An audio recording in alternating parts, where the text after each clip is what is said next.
Magpainit na rin ako ng mantika at igisa ko na yung bawang.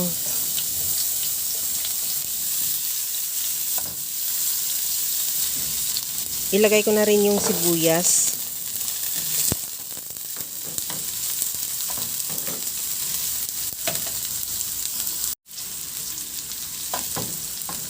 Isunod ko na yung kamatis. Medyo marami-raming kamatis ang nilagay ko dahil medyo mura na rin yung kamatis ngayon. Samantalahin na natin habang mura. At ihalo lang hanggang sa maluto yung kamatis. Ilagay ko na yung pork ribs. Bali 600 grams lang na pork ribs. At ihalo lang hanggang sa mag-iba na ang kulay. Timplahan ko na rin ang asin at paminta.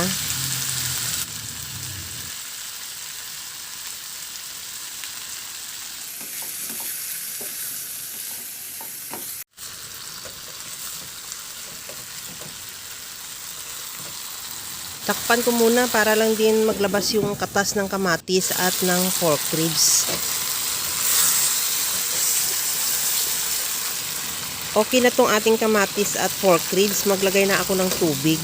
Nakadepende yung dami ng tubig sa dami ng karni. Basta palampasan mo lang siya at tamang-tama yan pampalambot sa karni. Takpan ko muna at pahinaan yung apoy hanggang sa maluto at maglambot na rin yung karni.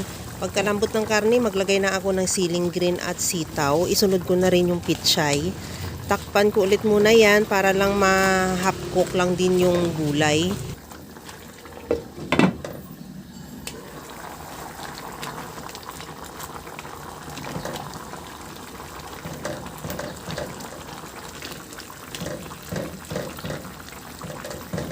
Okay na tong ating gulay.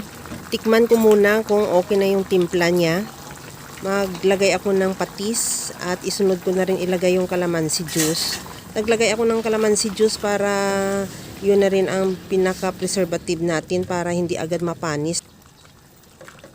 Okay na tong ating napakasarap na kinamatisang pork ribs. Kaya mga kalasa, kung nagustuhan mo yung ating video, please like na lang at pakishare na rin sa inyong mga friends. At kung bago ka pa lang sa aking channel, subscribe na at i-click mo na rin ang bell button para sa mga notification. Okay na to, hanguin ko na lang yan at ready to serve na. Hanggang sa muli mga kalasa, thank you for watching. Bye-bye!